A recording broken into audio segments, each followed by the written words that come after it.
let's go to the basic question. So when people want to know when you started riding, this is like the most basic question to ask. Yeah, I mean, I guess I don't know. Should we take it all the way back? All the way back. You know? Like, all right.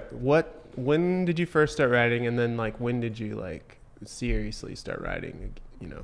Yeah, I mean, I was like an '80s kid, so you know, I've got that token, you know, inspiration from the movie Rad, you know, kind of thing. I picked up a BMX bike then, and you know, then you know, saw the movie Rad and just, you know, blew my mind and kind of changed my life. And you know, first BMX bike was a Mongoose Expert, and that was at the time when, you know, Tioga Comp 3s and Amy grips were the same lime color, and, you know, where everything was matching, and, you know, everything was like sort of, you know, flow panel number plates, and, you know, things were like really cool in that time, you know, bomber pads, 09 and, you know, all that kind of stuff. And so that was like a big inspiration for me. And then I started junior BMX racing as a kid, and I raced all the way through my teenage years. And, you know, I raced states and did, you know, nationals in BMX, and kind of had small sponsors from bike shops, and, you know, co-sponsorships from other companies like local manufacturers. And, you know, I really kind of got immersed in the scene, and you know, so one thing kind of led to another, and I was always a bike racer. I then got into photography through BMX and started, you know, shooting BMX. And, you know, so I was like a teenager who was real inspired by, you know, all the culture and everything around it. And then I wanted to pursue in photography. Came up to New York and went to School of Visual Arts for photography, and had a career in photography. And then after school, I picked up a track bike. And of course you did. Yeah, you know, that was happening. That was like I think about late 90s, early 2000s, and picked up a track bike and then a road bike, started racing again, and then really caught the bug, like seriously then, and was, you know, kind of hooked again to cycling. And then, you know, I really started Affinity like on a whim in a way. I was looking to do another business, like to invest in a business, and you know, I really knew like cycling and photography, and so I kind of just went for it. And then yeah, like cycling I started Affinity, and then in a way I kind of stopped racing for a while, and really only picked up the bike again to start racing. Like then I was just kind of like commuting, and you know, I was always riding, but yeah. Really took racing to, you know, really after I, you know, transitioned into the brand, gave me a little more time to, you know, begin to train seriously, and then that's when I started, you know, racing heavily on the track, and, you know, kind of went through that whole thing, you know. So yeah, that's kind of like the quick synopsis, not so quick synopsis. That's a common theme here is BMX racing as a background for many people. Yeah. I like to hear it. Skateboarding and BMX racing. That was like the culture then, you know, that like, you know, that whole, the 80s and the 90s in terms of like the whole boom of like, you know. Well, there was rollerblading too, and I'm nothing against people who rollerbladed. Not just, haven't had anyone talk to anyone yet on this interview show thing yet. Yeah. Who has rollerblading. You got to hit up Shardy. Shardy's the rollerblader. Yeah, I know that there's a lot of people in track bikes and that came from rollerblading too. So I'm just recognizing the fact there are others. There was it's mostly BMX and skating. BMX, skateboarding, and rollerblading, and then maybe soap shoes. Yeah, man. I mean, yeah. You know, I mean, the culture for BMX was massive, you know, and you know, for me, I mean, it was like my life. That was everything, you know, and even like photography. The only real reason I got into photography was I broke my ankle like really bad when I was a teenager, like 15, and that's right when you turn racing your bike. Racing BMX. I was at like a practice, and like I you know, slipped a pedal on this like big double, and you know, really broke my ankle real bad, and so I was like out. And, you know, I really got into photography then, and had a dark room in my garage, and, you know, really kind of like got into it then. And it was all still shooting like BMX pretty much at the time. But, you know, that everything involved BMX, and that was, you know, that was life sort of, you know. Yeah. I used to get all the BMX pluses, and just it's interesting to see the cover photos from BMX Plus on those years compared to like later years, because I didn't know about like what people think of BMX now to what I was around then. It was dirt jumps and racing. That was it. Yeah. Like very little street. I didn't see never saw people hitting street stuff. I got out of the scene at that time, so it was always like you ride your BMX bike on the dirt. Yeah, for sure. I mean, it was pretty much almost racing at the time. It transitioned into the 90s. Like it kind of transitioned into stuff. Dirt jumping, but it was, I mean, and that's maybe why I'm kind of like a racer, because that's kind of like what I grew up in. And yeah, I mean, I'm not really a street like BMXer because I just never did that, I got into dirt jumping, like later, and that was definitely into the mid to late 90s, and that's when that became like more popular. And I guess because racing was serious, and then for fun we would like dork around and go hit the jumps. yeah, and then that became a whole discipline. And now that's even there's like a world championships now. Did you see that? Yeah. There's now it's like totally legit. Everybody can ride street and hit dirt jumps. Yeah, no, I don't. That doesn't make sense to me, but I totally get that. Dirt jumps on street bikes with 4 pegs. Sometimes. Yeah.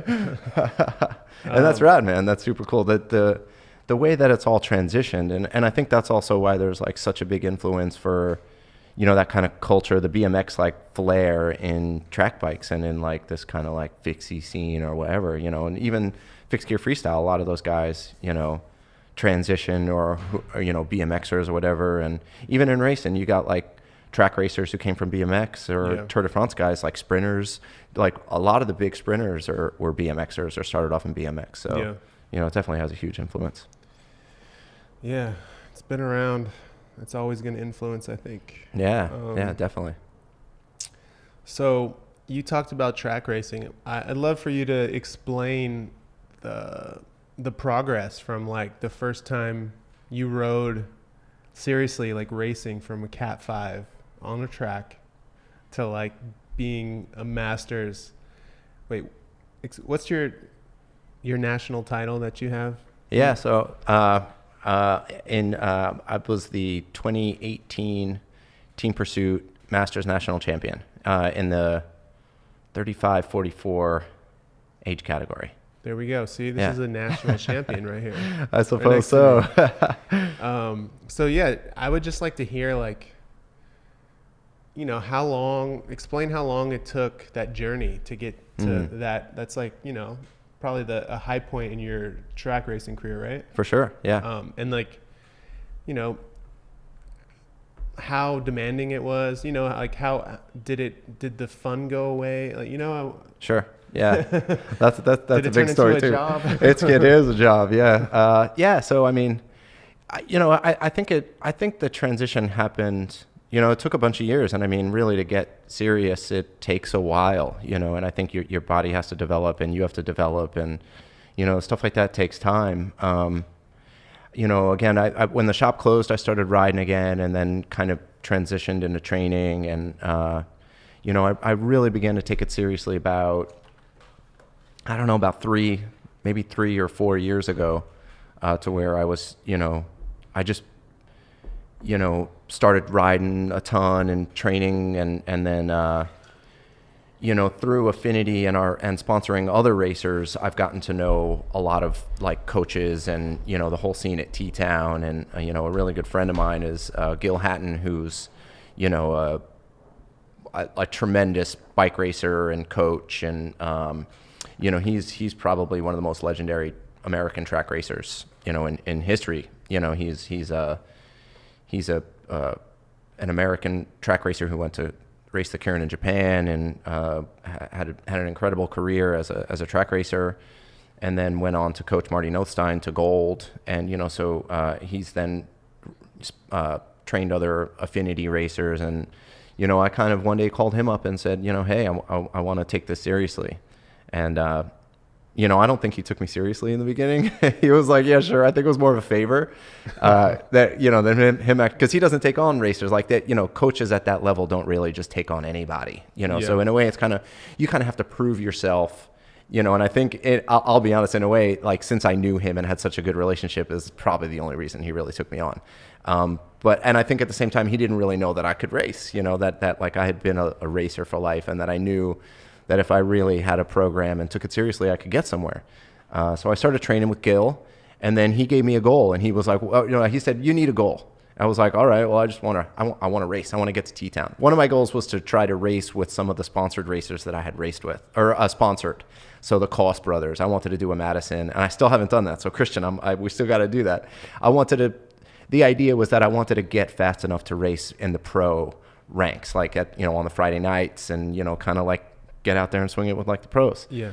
So he was like, okay, yeah, no. He's like, you're going to go to nationals, and I was like, I thought that was crazy. I thought that was a crazy idea. And he said, no, you're going to go to nationals. We're going to train you. You're going to go to nationals. So I was like, yeah, okay. I was like, okay. That just seemed wild to me at the time. And so, he wrote me a program that was really hardcore, like really hardcore. And I mean, it wasn't the actual training was hardcore. It wasn't the time. He had me at about 10 to 12 hours a week, which is an hour and a half or so a day, 7 days a week, always on. That just kind of like kicked in. And then, we had, I came back. One of my first races back before I started training. I'll shout out Jesse Schottland, who I now sponsor. I went out one day, and I actually happened to only have like a small casino like built up or something. So I was on the wrong size track bike, and I just kind of went out for kicks. And that at the time it was fun. That was fun. It was still fun then. And then one thing led to another. At the end of that main season, I went to nationals, Masters Track Nationals, and I think I only did 2 races. I think I only did the scratch race and the points race, and I got a 4th and a 5th. And the points race was like murderous. It was like a 100-lap points race, and I managed to get 5th. And that was one of the most hardcore races I had ever done. And I think I finished the final sprint. I think I got a 2nd in the final sprint. So I finished strong, and that was an eye opener. So that was kind of the beginning. I was like, wow, I could do this. And then then the training got more and more intense. And then 2018 was a pivotal year. I went to nationals and won the team pursuit, and that then I went on that year to go to Masters Worlds. So just a year ago, and I got what did I get? I got 6th or 7th in the scratch race. We got, I think, 5th or 6th in team pursuit, which was cool. That was a feather. So Worlds was in LA, so it was achievable to go to Track Worlds, Masters Track Worlds. And it was kind of a feather in the cap because I got to wear my national champions, my Stars and Stripes. And so, the idea of going to a Track World Championships and Stars and Stripes was like totally mental. So it's kind of a feather in the cap and also a buffer to try to, not a buffer, but like a gauge to see, all right, well, I'm in the best form I've ever been in. Let's go to World Championships and see how you can do. And I'm definitely going to go back. I had a bit of a hiccup this year with a bit of a crash.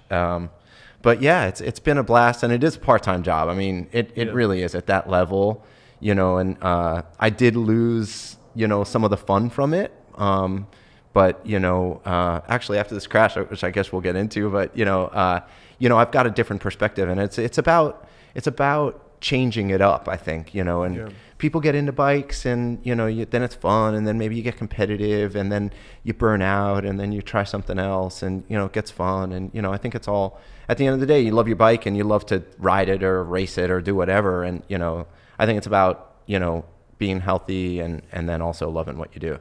Yeah. So tell us about the crash. Yeah, the crash. We didn't chat about that, but the crash.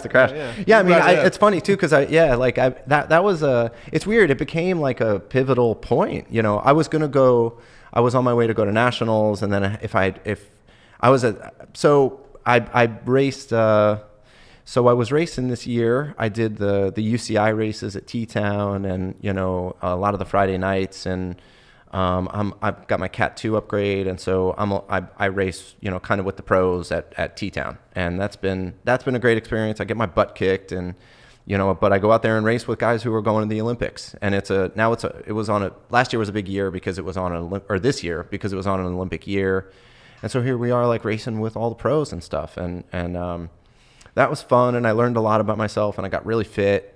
And then, one of my teammates, Evan Thompson, he was doing, he's the para track, tandem national champion. So he's, he got into tandem racing and was the national champion and, hit me up and was like, hey, you want to do tandemonium? So, I'm like, he coerced me to do it. He's the national champion. And, so I also sponsor. There's nothing, just want to put this out there. There's nothing more sketchy looking from an outsider's perspective than watching two grown ass athletes on a tandem bike. Yeah. Smashing.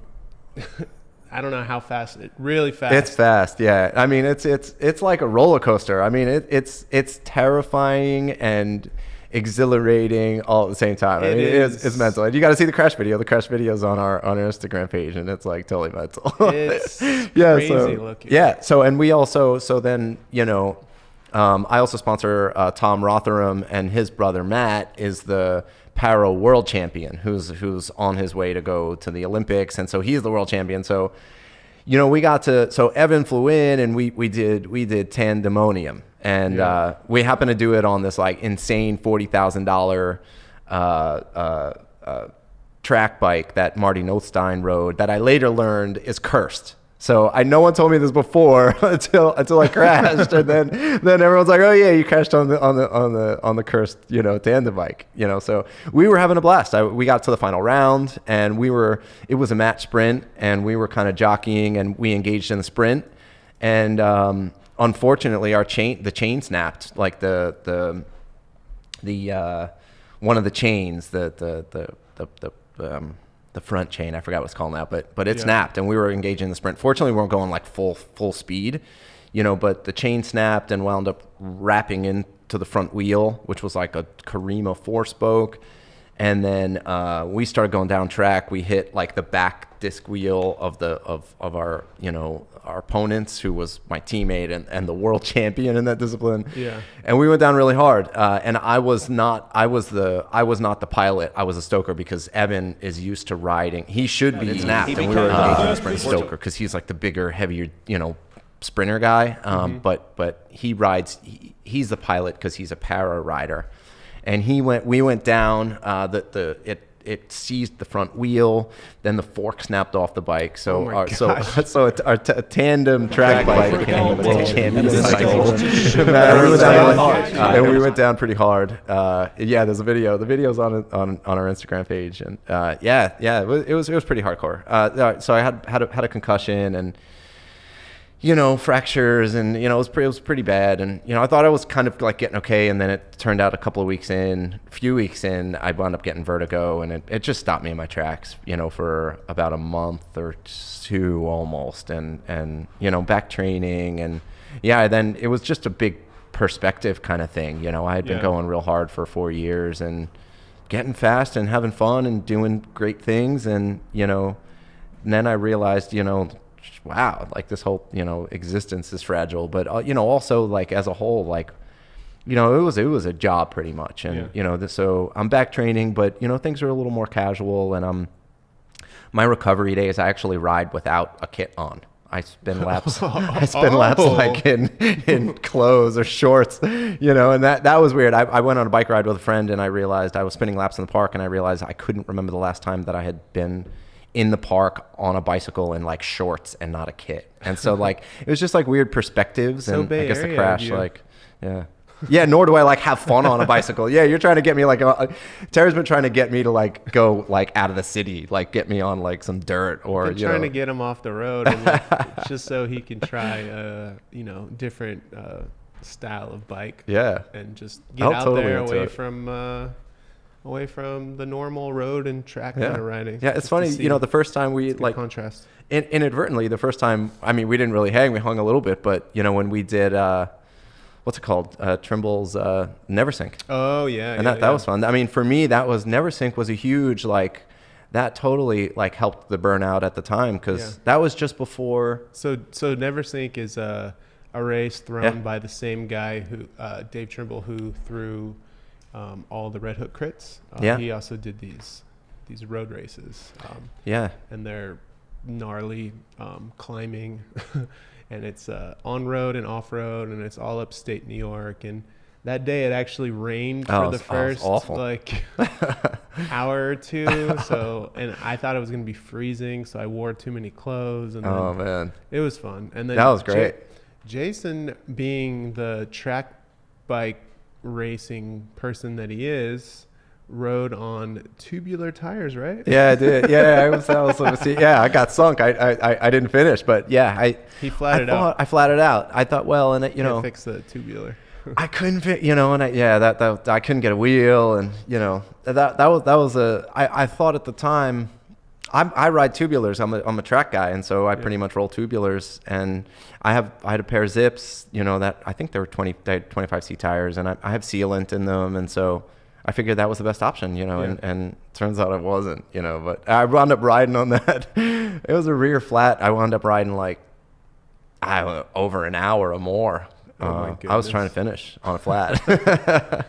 So majority, I guess, that ride was mixed terrain. I would say it was like 70 road, 30 dirt. It was wasn't hardcore, that man. much dirt, but the dirt sections that were there were some of them. Towards the end, there was a nice little climb that was kind of really put people in their place. That's where I caught a lot of people, actually. The climbs that were nuts. That was a big eye opener for me. I mean, because I get stuck in this, like, you know, training mode or just track racing mode, and it was so much fun doing that. And I can see why, you know, gravel and adventure riding is so popular, because it's, you know, it's good to get out there and mix it up, and you know, no matter how. See new things, and there's less cars, which is really nice. Less cars. It's fun too. Like, no matter how hardcore you want to be about racing, like, you have to laugh at yourself, because eventually you're gonna, like, you know, there's boulders and things, and you can't be like perfect all the time. You got to just laugh it off and have fun and get gritty and stay loose. You know, stay loose and try not to kill yourself or crash. I remember going down one of the descents and was like,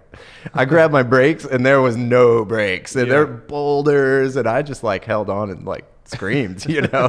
Oh, right then too, Britley Bowman, she flew by me. She's like a big, you know, cyclocross racer, and she's just rad. And we then rode. I was like, at the time I was like, fuck yeah, Britley. She flew by me on the descent. It was like gravel and boulders and everything. It was really fun. Yeah, that was super fun. So you'll get me out there. We'll and we've got some stuff in the works. We're making some new bikes and doing lots of cool things. So there'll be affinities who will. There's a good pivot. Secret affinity drop in there. So we bring to a close the story of rigid control through the unceasing research and the highest quality.